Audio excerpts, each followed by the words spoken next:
Hey guys, welcome back to the Japanese Friendship Garden here in Phoenix.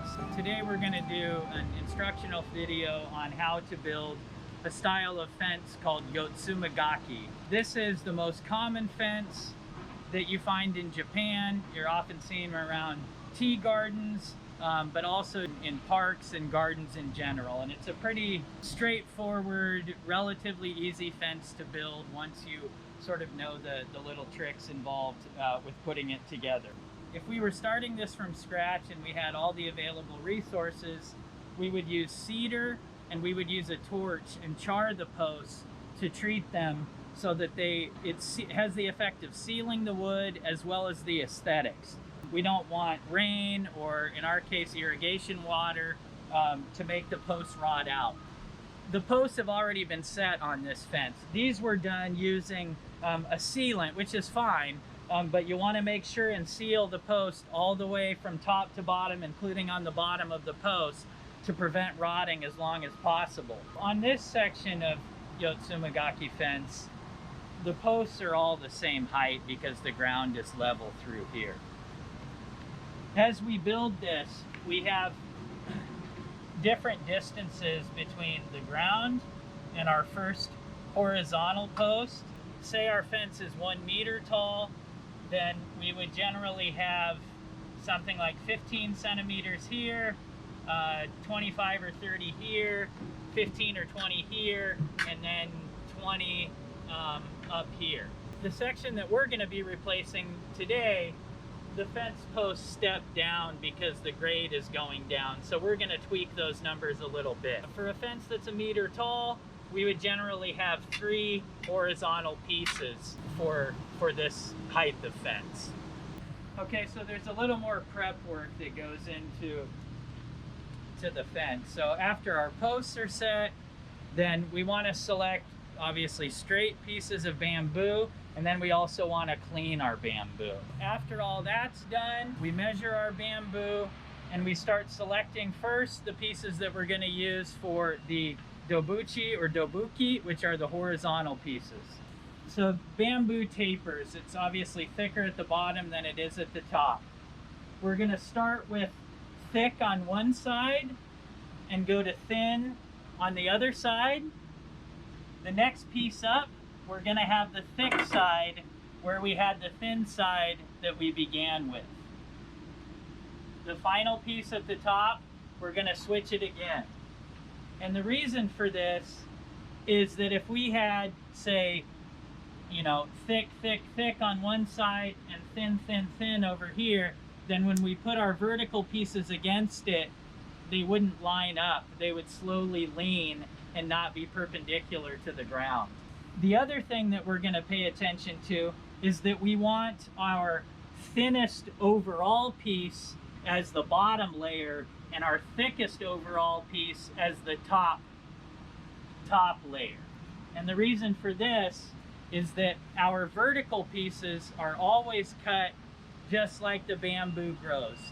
Thickest at the bottom, thinnest at the top.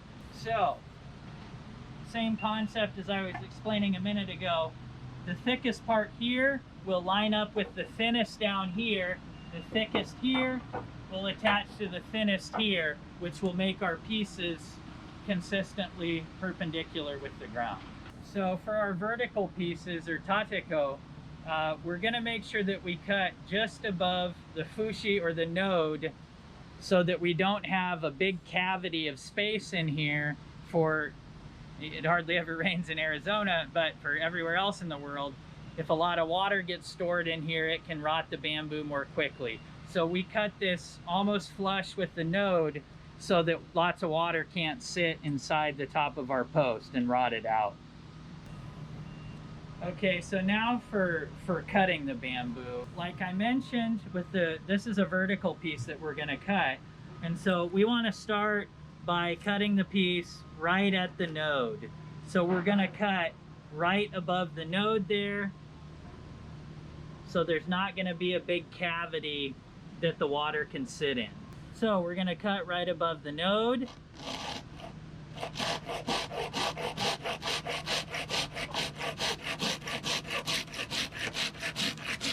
Now, with a short piece like this, it probably wouldn't make the skin of the bamboo peel back when we cut it. But just to be sure, you can score the bottom of your cut area so that the bamboo doesn't tear when you cut through it, like so. So once you have your post set, there's a couple different ways that you can affix the horizontal poles to the post. And here in Arizona, because the air is so dry, our bamboo cracks sometimes almost immediately as we're building the fences. So what we've done is drill holes, recessed holes in the posts here, and then we cut the bamboo a little bit longer so that we can slide it in and have them sitting there. You can also nail or screw your pieces by cutting them at an angle so that they go against the post.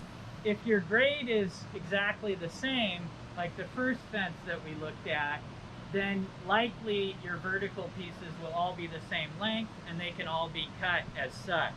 If your grade is changing as you move down, then one way to measure is we've already made our cut that's going to be the top of our fence, and this is where we need to have no cavity for the water to sit.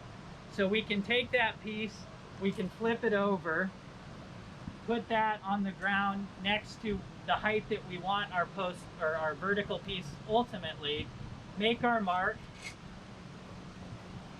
and then cut it here. The bottom of the post, it's not important whether it would be impossible to have them both at a node anyway, but it's not important where we cut on this piece, on this part of the piece. Okay, now that we've got our horizontal pieces that we cut put in place in the fence, and then we have our vertical pieces for tateko lined up all along the horizontal pieces. And so we want to do our vertical pieces somewhere between, say, 5 and 7 inches apart. That's going to depend on how long your fence is, of course, and so you can determine it based on that for how many pieces you want to use in a given run. The knot that we're going to use today is called otoko musubi, or man knot, and this is a knot that you see on almost every single kind of Japanese style fence. So it's a palm fiber rope, and then it's dyed, I think it's probably a vegetable dye, to give it this dark color.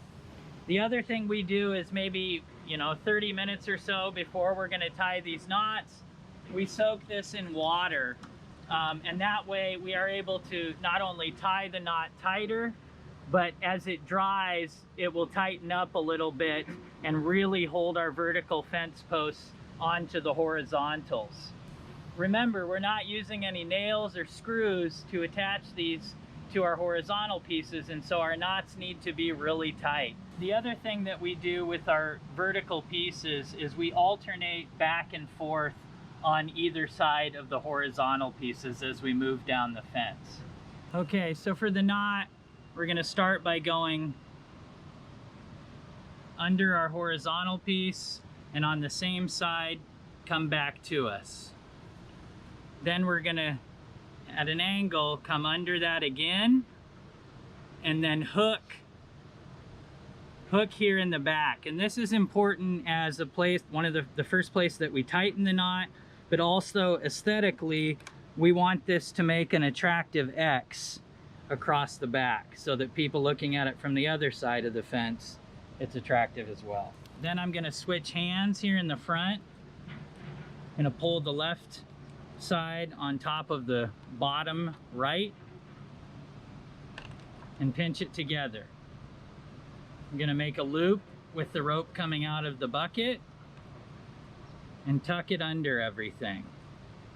And I'm maintaining pressure on this area the whole time. I'm going to take my 2 short pieces of rope and wrap under and behind all of this. This whole time I'm keeping pressure on that. Then I'm going to reach through the loop here. I'm going to push that out of the way.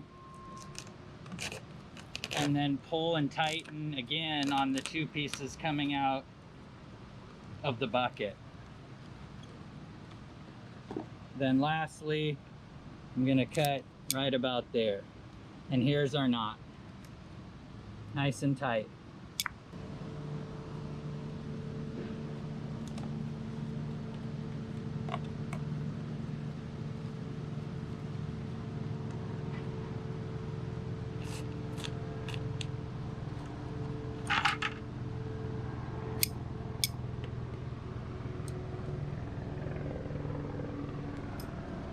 So in the process of tying the knots, particularly with the dyed Shiranawa or rope, you're gonna get the dye all over your fence.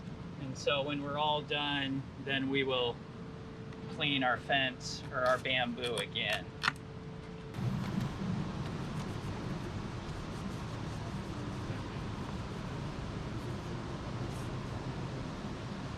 Okay, so now we've completed our fence for the most part, but a couple other things I wanted to mention.